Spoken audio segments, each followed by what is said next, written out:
Real Madridda tozalash boshlandi. Mourinho 3 nafar futbolchini qurbon qilmoqchi. Endrik ketadimi? Barsada esa yangi qahramon paydo bo'ldi.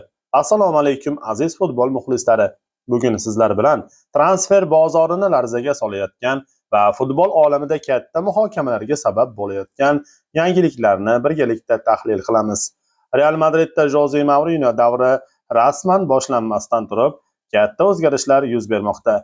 Portugaliyalik murabbiy allaqachon bir nechta futbolchilar taqdirini hal qilib bo'lgandek. Kimdir jamoaga kelmoqda, kimdir esa ketishga majbur bo'lishi mumkin. Eng qizig'i esa bir vaqtlar Braziliya futbolining eng katta iste'dodi deb atalgan Endrikning kelajagi ham so'roq ostida qolmoqda. Interni o'z safiga qo'shmoqchi. Mourinho esa ayrim futbolchilarni sotishga tayyor. Barselonada esa yangi transfer Antonio Gordon barchani hayratda qoldirmoqda. Bu nimani anglatadi? Real Madrid yangi galaktikalar loyihasini boshlayaptimi? Yoki Mourinho jamoani tubdan qayta qurishga qaror qildimi? Videoni oxirigacha tomosha qiling, chunki yakunda Mourinhoning haqiqiy rejasi qanday bo'lishi mumkinligi haqida ham gaplashamiz. Va yana bir muhim eslatma. Secretex kanalida qimor o'yinlari, bukmekerlik, kazino yoki pul tikishga oid reklamalar bo'lmagan va bundan keyin ham bo'lmaydi. Bizning maqsadimiz futbol muxlislariga sifatli va toza sport kontentini yetkazishdir. Endi esa boshladik.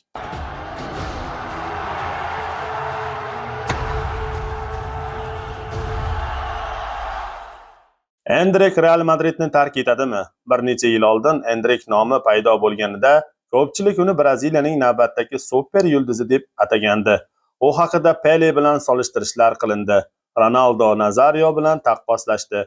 Neymarning merosxo'ri deb ham atashdi. Real Madrid esa yosh iste'dod uchun katta mablag' sarfladi. Ammo bugun vaziyat mutlaqo boshqacha ko'rinmoqda.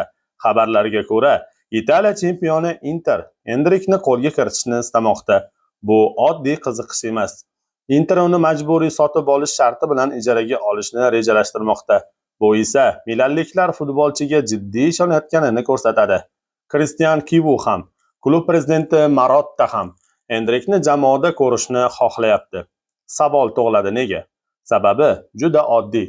Endrik Lyon safida o'tkazgan yarim mavsumda barchani hayratda qoldirdi. U 21 ta o'yinda 8 ta gol va 8 ta assist. Hujumchi uchun ajoyib natija. Ayniqsa uning yoshi atigi 19 da ekanligini hisobga olsak, ko'plab mutaxassislar aynan shu davr Endrikning haqiqiy portlash mavsumi bo'lganini aytmoqda. Inter esa buni imkoniyat sifatida ko'rmoqda.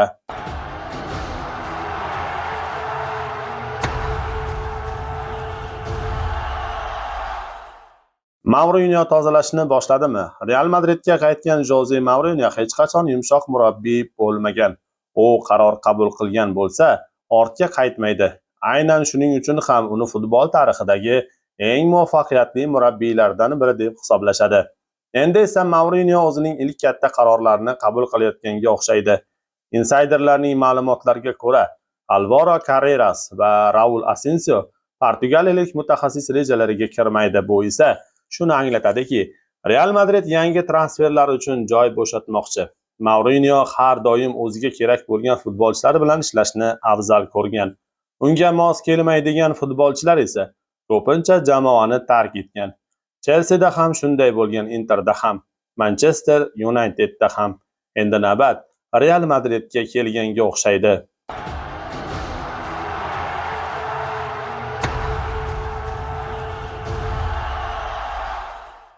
Brahim Diaz ham xavf ostidami? Mana bu haqiqiy sensatsiya. Ko'pchilik Brahim Diazni Real Madridning muhim zaxira futbolchilaridan biri deb hisoblaydi. U ko'pincha o'yinni o'zgartirib yuboradigan futbolchi sifatida maydonga tushadi. Texnikasi kuchli, driblingi yaxshi. Har qanday himoyaga muammo tug'dira oladi, ammo Mourinho boshqacha fikrda bo'lishi mumkin. Xabarlarga qaraganda, portugaliyalik mutaxassis Brahimni jamoaning asosiy loyihasiga kiritmagan.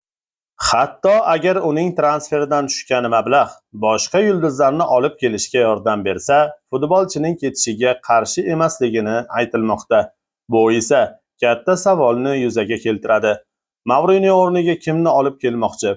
Yangi hujumchi, yangi yarim himoyachi yoki allaqachon yashirin muzokaralar ketmoqdami?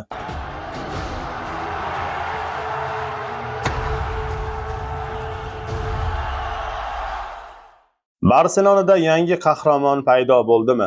Real Madridga ketishlar muhokama qilinayotgan bir paytda Barselonada mutlaqo boshqa manzara kuzatilmoqda.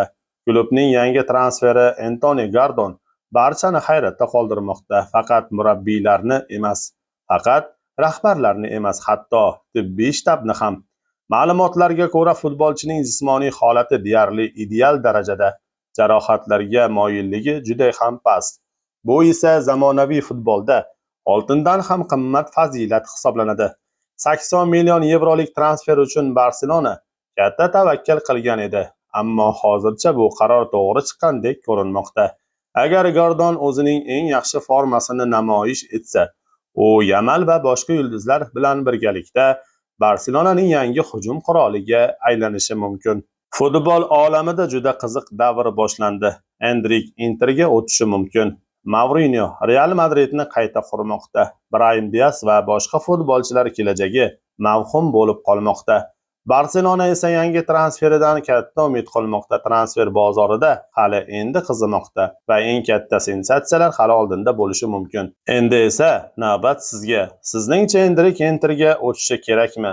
Mourinho Brahim Diazni sotishi to'g'ri qarormi? Antoni Gordon Barselonada muvaffaqiyat qozona oladimi? Fikringizni izohlarda yozib qoldiring. Biz barcha izohlarni albatta o'qiymiz va imkon qadar javob beramiz. Sizning fikringiz biz uchun juda ham muhim. Videoga like bosishni unutmang. Kanal rivojiga hissa qo'shish uchun obuna bo'ling. Secretex kanaliga qo'shiling. Keyingi videolarda ko'rishguncha xayr, futbol muxlislari.